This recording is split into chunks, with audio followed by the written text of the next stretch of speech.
the states who do not want to comply with the health care overhaul. Alaska's governor says that law is no longer the law of the land, thanks to that ruling a couple weeks ago by a federal judge down in Florida who declared the law void. Wisconsin's attorney general says he believes the act is dead. The governors of Florida, Arizona, Texas all say this ruling by this Florida judge is grounds for them to stop implementing the law in any way, shape, or form. And now the Department of Justice has gone back to that Florida judge asking him to clarify his ruling. Joining me now, Jay Sekulow. He's chief counsel for the American Center for Law and Justice, and trial attorney Chip Merlin.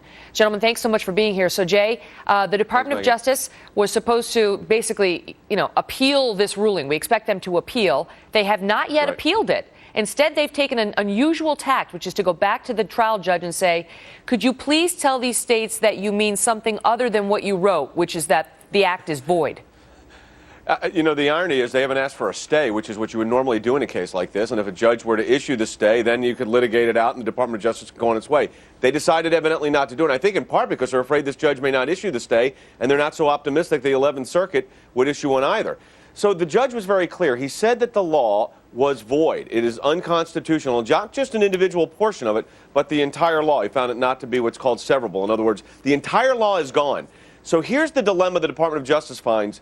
3 weeks later, they decide, we need it to be clarified. But what could be any clearer than this? The judge declared Obamacare unconstitutional and void and of no effect.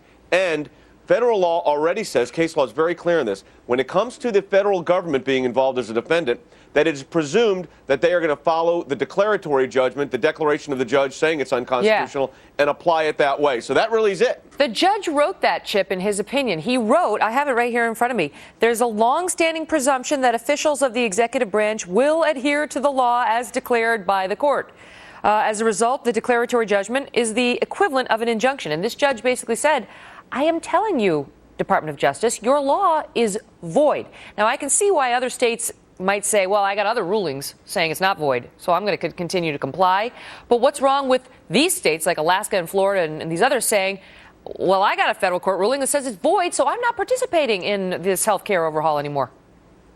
Well, then what you would have would be a situation of the states being able to pick which judge they want to go ahead and follow for which law. Right now, the law of the land, Congress's law of the land that they have not rescinded, is that the Health Care Act applies. Typically what happens, absolutely, most federal judges, the district court judges, stay their order in terms of applicability until the appellate courts can go ahead and reconcile the various opinions. And in this particular case, we're really waiting for the Supreme Court of the United States to make the final determination. Right.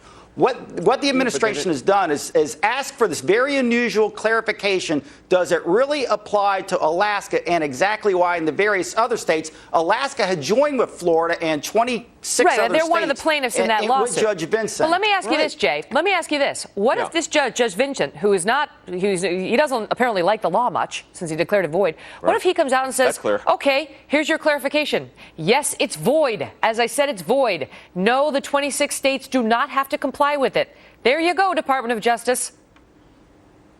Well, I think that's a reality of what's probably going to happen here. But, it's a bit mind-boggling. And Chip tries cases, I try cases, not just at the Supreme Court, but in trial work. You normally ask for a stay. For whatever reason, the government hasn't done that. So if Judge Vincent says, I meant what I said, that is, I've declared the law void, and I presume, as the federal law states, case law states, that the federal government will comply with my order. After all, Alaska's a plaintiff in this case. It should not apply to them. I think it's that clear. I really think what's going on here, Megan, is the Department of Justice is making a calculated move. They didn't move for a stay because they're not convinced they're going to get it. They're afraid Judge Vincent would deny it, and they're not convinced they'd get it out of the 11th Circuit Court of Appeals. They're also fighting Ken Cuccinelli, the Attorney General of Virginia, on his whole issue of trying to get expedited review here. I know. I think the Department of Justice is scared. Chip, really, they woke up after that. Chip, I'll give you the last word, but speak to that. Is the Department of Justice just basically pushing for delay here because they want this thing to drag out as long as possible?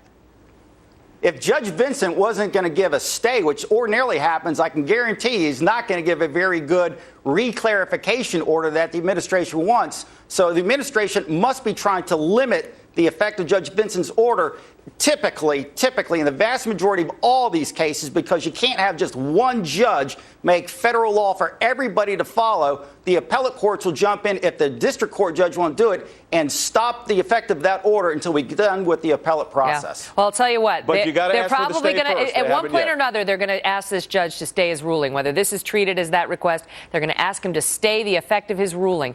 And if this judge says, okay, I'll stay the effect of the ruling and I'll give you 5 days to file your appeal with the 11th Circuit, the Department of Justice will be unhappy because the Department of Justice Absolutely wants right. a longer time before it has to file its appeal, and that they normally have 60 days from the ruling. They don't want this judge to shorten that window, which could be why they're not seeking a stay. They're seeking to clarify. I hope that made sense to our viewers at home. Gentlemen, great debate. Thank you so much. You got it right. You I get an A. appreciate All right. it.